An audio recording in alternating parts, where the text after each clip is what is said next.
नमस्कार दोस्तों, आज हम बात करेंगे अपनी प्लेट विवर्तनिकी थ्योरी के ऊपर, जिसमें से जिसको हिंदी में बोलते हैं प्लेट विवर्तनिकी सिद्धांत। मैंने आपको पहले भी बताया था महाद्वीपीय विस्थापन सिद्धांत के बारे में, जो किसकी थ्योरी थी? प्रोफेसर अल्फ्रेड वेगनर की। और जो ये थ्योरी है वह है प्रोफेसर हैरी हेस की, जो प्रिंसटन विश्वविद्यालय के क्या थे? प्रोफेसर थे। कौन? Professor Harry हेस। हैरी हेस इनका नाम आपको याद रखना है। किसकी थ्योरी थी? प्लेट टेक्टोनिक थ्योरी, प्लेट विवर्तनिकी सिद्धांत प्रोफेसर हैरी हेस का था। और महाद्वीपीय विस्थापन सिद्धांत किसका था? प्रोफेसर अल्फ्रेड वेगनर का। अब प्रोफेसर अल्फ्रेड वेगनर के जो सिद्धांत था उससे क्या हुआ कि हैरी हेस सेटिस्फाइड नहीं हो पाए, क्योंकि हम कोई भी काम करते हैं कि जरूरी नहीं है कि सभी लोग हमारे काम से सेटिस्फाइड हो सके। हो सकता है कि किसी को हमारा काम पसंद ना आए, लेकिन आप क्या करते हैं कि अपने हिसाब से उसमें कुछ परिवर्तन कर सकते हैं। इसी प्रकार प्रोफेसर हैरियस ने क्या किया कि प्लेट विवर्तनिकी सिद्धांत के माध्यम से जो प्रोफेसर अल्फ्रेड वेगनर का सिद्धांत था महाद्वीपीय विस्थापन सिद्धांत, उन्होंने उसमें कुछ परिवर्तन किए, अपने को सुझाव दिए। तो इस प्रकार से जैसे महाद्वीपीय विस्थापन सिद्धांत में क्या बताया था कि महाद्वीपों का प्रवाह हुआ था, लेकिन प्रोफेसर हैरियस ने क्या बताया था कि महाद्वीपों के प्रवाह के साथ साथ जो इसके मध्य सागर थे, महासागर, संपूर्ण जलीय भाग भी क्या होता है? स्थानांतरित होता है। मतलब उन्होंने एक ही चीज को लिया, किसको? महाद्वीपों को लिया था, लेकिन प्रोफेसर हैरियस ने दोनों को इसको कंबाइन किया है, महाद्वीप भी और महासागर भी। यही किसमें अंतर है? प्लेट विवर्तनिकी और महाद्वीपीय सिद्धांत में। जो आपका ये फर्स्ट, इसमें हम डेफिनेशन दे सकते हैं कि महाद्वीप विस्थापन सिद्धांत में महाद्वीपों का प्रवाह हुआ है, और प्लेट विवर्तनिकी सिद्धांत में महाद्वीप और महासागर दोनों का प्रवाह हुआ है। तो अब मैं आपको प्लेट विवर्तनिकी सिद्धांत के अंतर्गत सबसे पहले मैं आपका फोकस करना चाहूंगी इस प्लेट वर्ड के ऊपर, कि जो ये प्लेट है ये किसे कहते हैं? विवर्तनिकी की बात बाद में करेंगे, सबसे पहले करेंगे हम प्लेट की बात।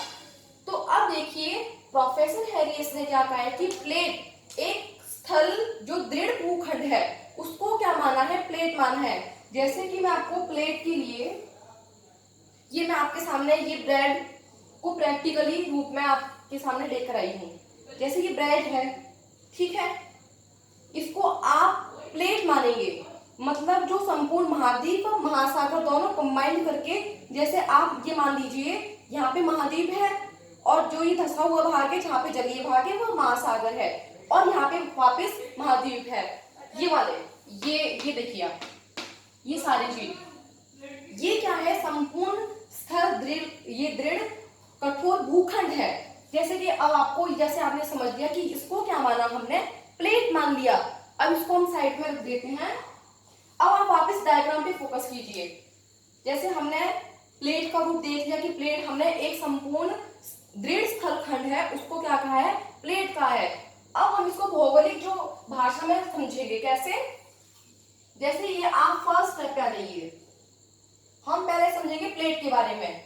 अब देखो प्लेट किसे कहा गया है? जैसे हमारी जो पृथ्वी कैसी होती है, ये गोल होती है, ठीक है। अब हमने इसको समझने के लिए इसका ये आधा भाग, ये वाला भाग, इसको हमने उठा के यहाँ पे ले लिया, इसका आधा भाग, क्योंकि पूरी पृथ्वी को तो क्या समझना, लेकिन इसका आधा भाग ऐसे करके उठा लिया, तो ये पूरी पृथ्वी का ही भाग है वैसे ऊपर वाला, ये वाला। अब देखिए इसको भौगोलिक दृष्टि से हमने 3 भागों में बांटा है। किसको? पृथ्वी को। पृथ्वी के जो मंडल है, देखो सबसे जो ऊपरी भाग है ना, ये वाला भाग, ये है क्रस्ट। फिर इसके जो क्रस्ट के नीचे वाला भाग है वह कौन सा है? मेंटल। मेंटल के नीचे वाला भाग है वह है क्रोड, जो केंद्रीय भाग है हमारा।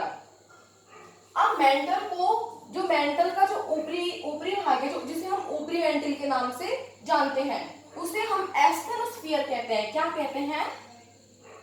एस्थेनोस्फीयर। मतलब आपका जो ये वाला भाग है वह ये ऊपरी मेंटल का भाग है। ये वाला मेंटल है ना, इसके जो ऊपर का भाग है ऊपरी मेंटल, उसे कहते हैं हम एस्थेनोस्फीयर।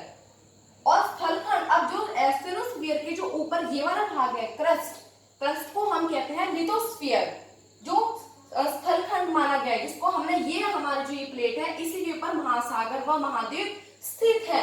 तो इस क्रस्ट में माना, प्लेट के रूप में माना। अर्थात अगर हम प्लेट की डेफिनेशन देना चाहें तो हम कहेंगे कि संपूर्ण दृढ़ स्थल खंड को या भूखंड को जिसके ऊपर महाद्वीप और महासागर दोनों स्थित है वह क्या कहलाता है? प्लेट कहलाता है। ये वाली बात आपकी क्लियर आ गई? प्लेट किसे कहते हैं? एक संपूर्ण दृढ़ खंड एरिया, वो क्या हो गया आपका? प्लेट हो गया। अब आती है प्लेट विवर्तनिकी की बात। प्लेट विवर्तनिकी इससे थोड़ा अलग है। अब क्या होता है कि प्लेट विवर्तनिकी जो हमने इसमें जोड़ा है, इसमें कंबाइन किया है, तो प्लेट से संबंधित, किससे? प्लेट से संबंधित उसके स्वभाव तथा उसकी गतिशीलता से संबंधित अध्ययन को प्लेट विवर्तनिकी सिद्धांत कहा जाता है। मैंने आपको ये बात कल भी बताई थी कि हम किसी भी अध्ययन से जोड़ते हैं, किसी भी चीज में हम रिसर्च करते हैं तो उस अध्ययन से संबंधित हम उसको एक थ्योरी का नाम देते हैं कि हम किसी भी चीज की रचना करते हैं तो वह हमारा क्या हुआ? सिद्धांत हुआ। तो अब आप इस प्रकार से देखेंगे कि प्लेट के स्वभाव तथा गतिशीलता से संबंधित अध्ययन को प्लेट विवर्तनिकी सिद्धांत कहा जाता है। अब आपकी ये वाली बात भी आपकी क्लियर है, प्लेट विवर्तनिकी सिद्धांत। अब आपको याद रखना है प्लेट विवर्तनिकी सिद्धांत का प्रतिपादन किसने किया? प्रोफेसर हैरी हेस ने। कब किया? 1960 में। 1960 में प्रोफेसर हैरी हेस ने प्लेट विवर्तनिकी सिद्धांत का प्रतिपादन किया। अब आप देखिए, अब हम इसको एक स्टेप बाय समझेंगे प्लेट्स को। तो मैंने आपके सामने ये डायग्राम बनाया है समझाने के लिए आपको, और ये आपके प्रकार आ गए। अभी हम इससे प्लेट्स के बारे में, प्लेट के प्रकार तथा उनकी गति के बारे में पढ़ेंगे, ठीक है। अब आप ये देखिए कि जैसे पहले मैं आपको प्रैक्टिकली समझाती हूँ। ये देखिए, हमने इसको प्लेट माना था, मैंने एक और ये प्लेट ले ली, ठीक है। तो ये दृढ़ भूखंड है, तो लेकिन प्रोफेसर हैरी हेस ने जो अपने सिद्धांत में बात की थी कि 6 बड़ी प्लेटें, ठीक है, और 23 लघु प्लेटों का क्या हुआ? निर्धारण किया गया। जो अब तक हमने खोजी है वह जो 6 बड़ी प्लेटें हैं, बड़ी प्लेट्स कौन कौन सी? American plate, Eurasian plate, Indian plate, African plate और एक अंटार्कटिका प्लेट। ये जो हमारी जो 6 बड़ी प्लेट्स हैं ये आपस में गति करती हैं, ठीक है। और इनसे अलग होकर जो छोटी छोटी प्लेट्स होती हैं, जैसे कि ये अरेबियन प्लेट्स है, अरब जो इस साइड स्थित है, फिर नजगा प्लेट, ये सब जो छोटी छोटी प्लेट है ये भी क्या रहती है? चलायमान रहती है। लेकिन अभी हम ये प्रमुख जो 6 प्लेट्स हैं इनके बारे में समझेंगे। अब आप ये देखिए कि ये प्लेट्स है, ठीक है। अब इसमें 3 प्रकार की गति होगी। कैसे? जैसे ये सामने से आकर टकरा गई, टकराने के बाद क्या होता है? हम किसी चीज को पुश करते हैं, दबाव लगाते हैं, तो वो ऐसे करके ऊपर उठ जाती है, ठीक है। दबाव लगने से क्या होगा कि जहां पे प्लेट्स टकराएगी वहां पे पर्वतों का निर्माण होगा। किसका निर्माण होगा? पर्वतों का निर्माण होगा। और अब ये देखिए कि ये जो प्लेट्स हैं आपकी, ये एक दूसरे से क्या होंगी? दूर हट जाएंगी, ठीक है। ये वाली प्लेट्स आपके दूर हटती चली गई तो यहाँ पे क्या होगा? जो इसके मध्य भाग में अवसाद स्थित होंगे। क्या होंगे? अवसाद मतलब जैसे लावा हो गया आपका एस्टेनोस्फीयर में, तो वो क्या करेगा? जबरन ऊपर की ओर धक्का लगाएगा, जो ऊष्मा होगी तो क्या होगा? वहां से जहां से प्लेट दूर हटी वहां पे क्या होगा? ज्वालामुखी, लावा का पठार भी हो सकता है। महासागरों में किसका निर्माण होता है? कटकों का निर्माण। ये बात आपकी क्लियर है कि टकराई तो पर्वत और दूर हटी तो ज्वालामुखी। अब भूकंप की बात करते हैं कि भूकंप की क्रिया कैसे होती है। भूकंप की क्रिया में क्या होगा कि प्लेट्स हैं अगल बगल सरकेंगी, मतलब ना तो किसी चीज का विनाश होगा ना ही कोई रचना होगी, परंतु टकराएंगे तो ये थोड़ी सी हिलेगी तो सही ना। जैसे हम इसमें ये ऐसे करा तो घर्षण बल थोड़ा सा ये टकरा गई तो हिलेंगी, तो इससे क्या होगा कि भूकंप आएंगे। जैसे आजकल आप देख रहे हैं कि दिल्ली एनसीआर में लगातार हम न्यूज सुनते हैं कि भूकंप के झटके, तो ये किस कारण से हो रहे हैं कि हमारी जो यूरेशियन प्लेट और इंडियन प्लेट है वो आपस में क्या है? गति करती रहती है। तो गति करने से जो ये लॉक वाले सिस्टम हो तो इससे क्या होगा? भूकंप आता है, ठीक है। इतनी बात आपकी क्लियर हो गई। अब हम बात करते हैं अपने डायग्राम के ऊपर फोकस करके। अब ये देखिए आप, प्लेट को 3 प्रकारों में बांटा गया है। कौन कौन सा? अभिसारी प्लेट, अपसारी प्लेट और रचनात्मक प्लेट, ठीक है। पहले हम इसको इस डायग्राम से समझते हैं। ये मैंने आपको भी बताया था कि जो एस्टेनोस्फीयर है वो किसका भाग बताया है? ऊपरी मेंटल का भाग, जहां पे क्या होता है? पेस्ट जैसा लावा होता है, लावा आपको पता है, लावा होगा जैसे हमारा पेस्ट होता है टूथपेस्ट, वह उस स्थिति में पाया जाता है।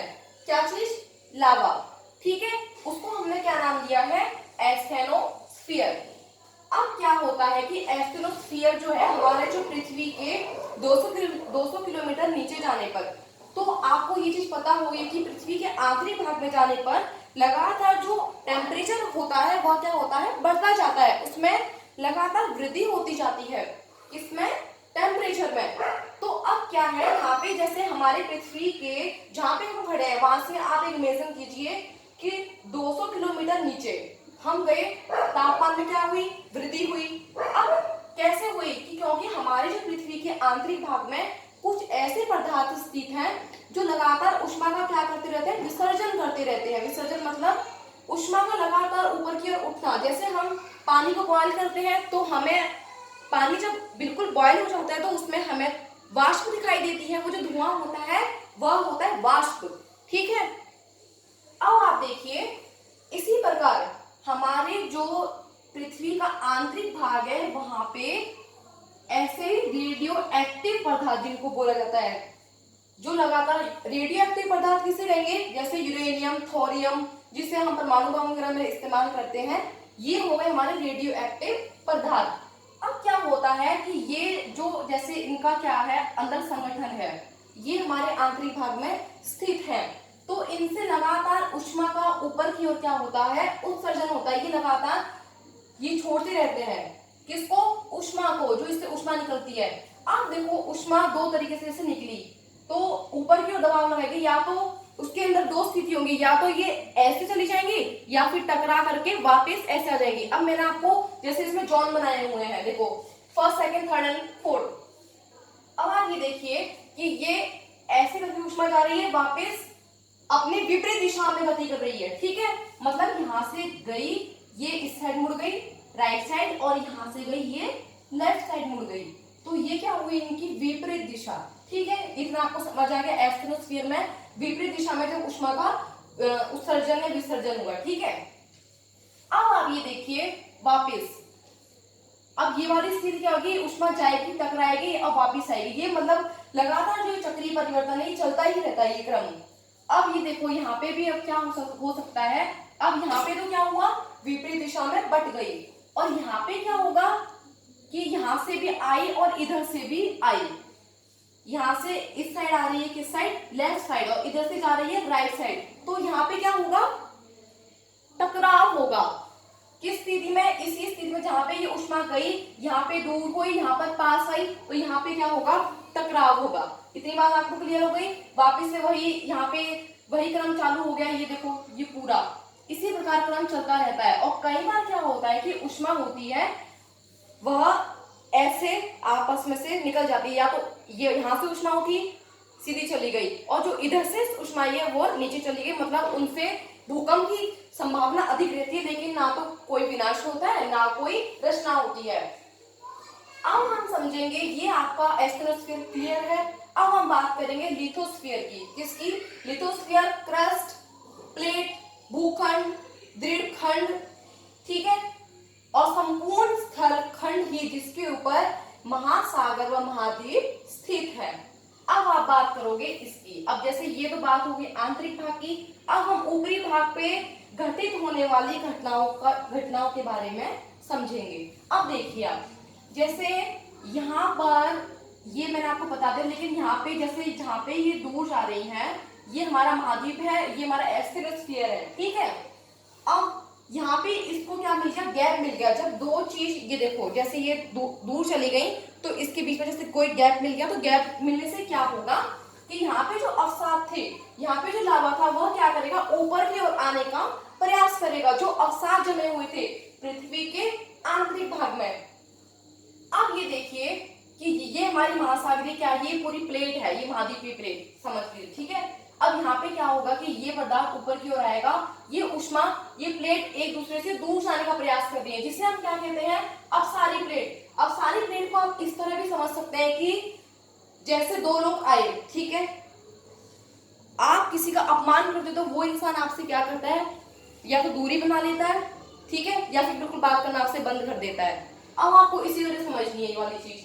अपसारी प्लेट का आपको मतलब लेना है अपमान से। जब हम किसी की बेइज्जती करते हैं ना, वो इंसान हमेशा हमसे दूर हट जाता है। अब वापिस आप अपने टॉपिक पर आइए।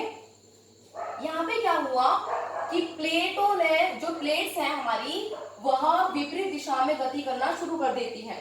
ठीक है, अब गति करी तो अब जो बीच का जो ये लावा है वह क्या हुआ, यहाँ पे ज्वालामुखी का निर्माण होगा। दूर जाने से क्या होगा, ज्वालामुखी का निर्माण। जो एस्टेरोस्फीयर में लावा है वह ऊपर आने का प्रयास करेगा तथा यहाँ पे क्या हो गया, ज्वालामुखी। किसका निर्माण हुआ, प्लेटों के दूर जाने से। अपसारी प्लेट के अपसरण, जो अपसरण की क्रिया हुई, इससे हम जो क्रिया हुई है वो कौन सी क्रिया का नाम है, इसका अपसरण क्रिया।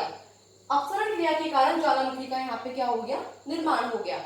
ठीक है, अब ज्वालामुखी का निर्माण जो महाद्वीप पर होता है, जैसे विभिन्न प्रकार की शिलाकृतियां बनती है ज्वालामुखियों, जैसे हम कालडेरा और लावा गुबंद, अनेक प्रकार की जो ये ज्वालामुखी होती हैं ये महाद्वीप पर होगी। और यही अगर क्रिया महासागरों में हुई, क्योंकि हमने महासागर व महाद्वीप को एक ही स्थान पर बताया है, और यही क्रिया अगर वहां पे महासागरों की प्लेट दूर हुई, वहां पे भी ज्वालामुखी क्रिया होगी, लेकिन वहां पर ये ज्वालामुखी गुमंद ना बनकर वहां पे क्या होगा, ऐसे कटकों का निर्माण होगा, कटक।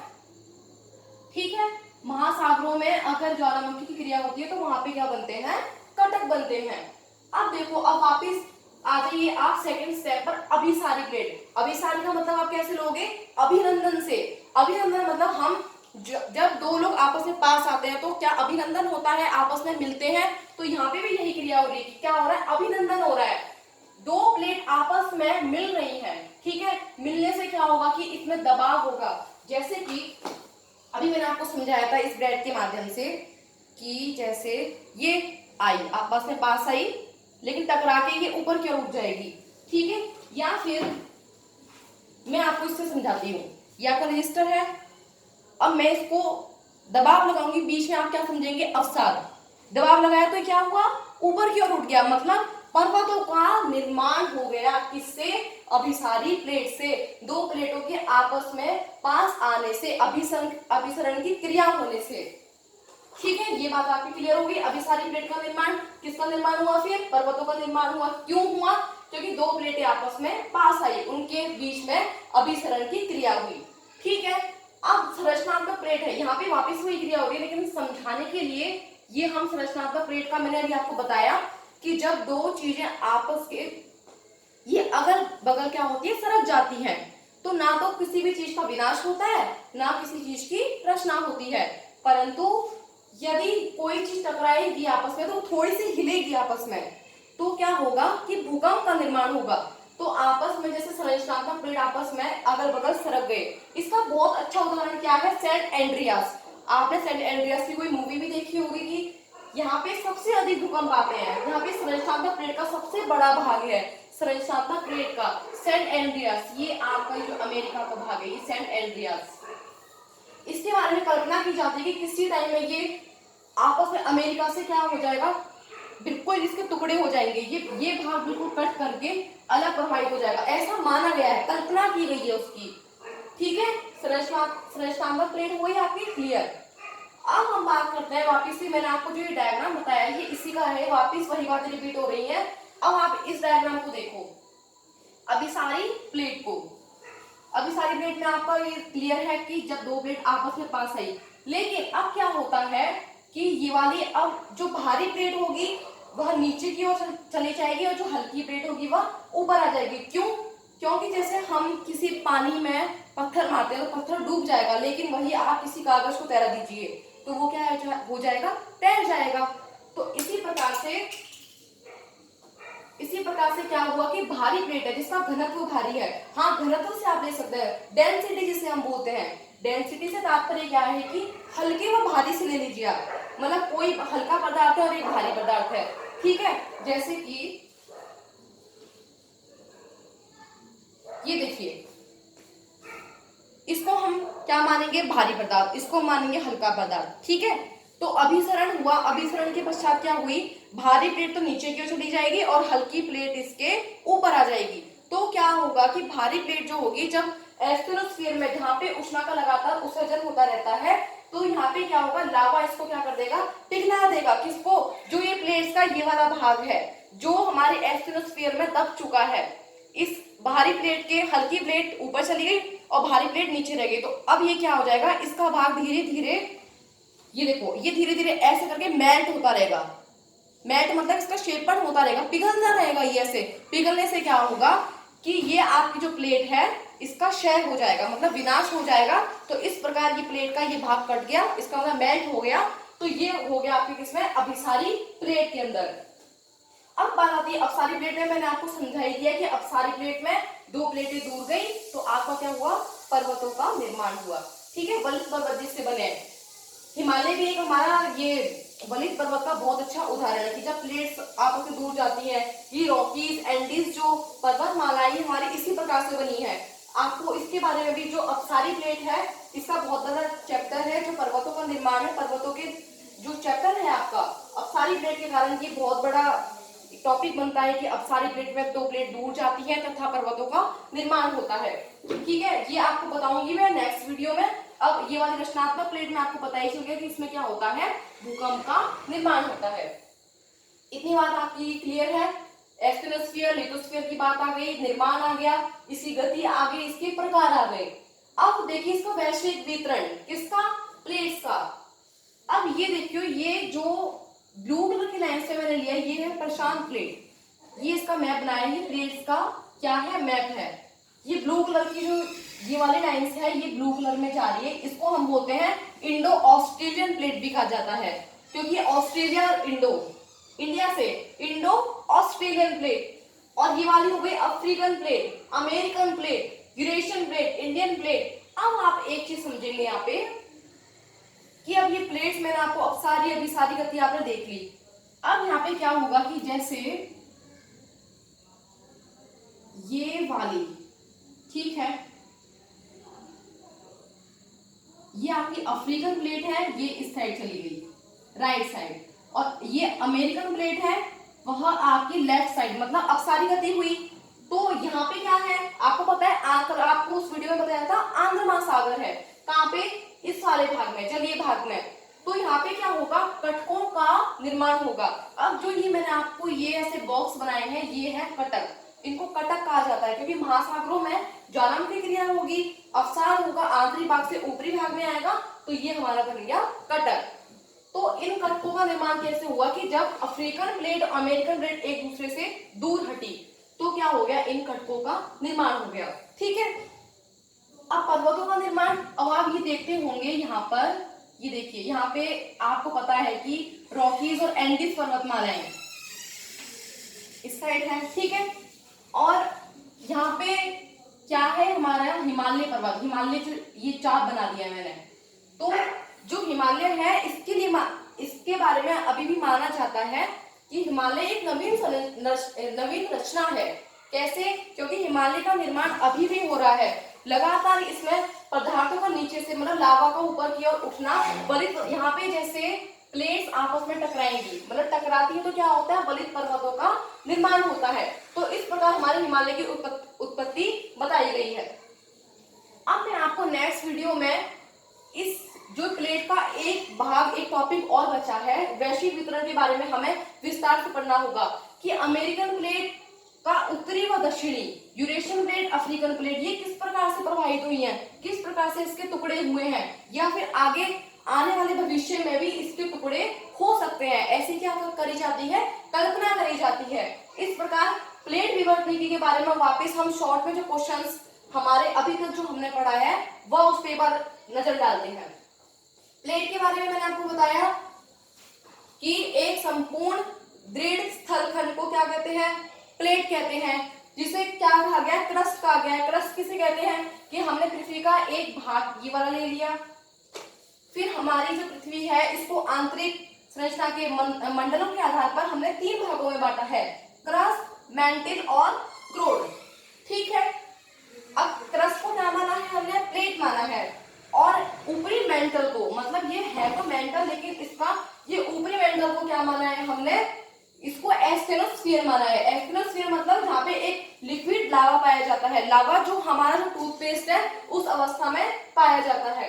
ठीक है, अब बात आती है कि ये प्लेट आपकी क्लियर है। प्लेट विवर्तनिकी किसे कहेंगे, कि प्लेट के स्वभाव तथा गतिशीलता से संबंधित अध्ययन को क्या कहा जाएगा, प्लेट कहा जाएगा।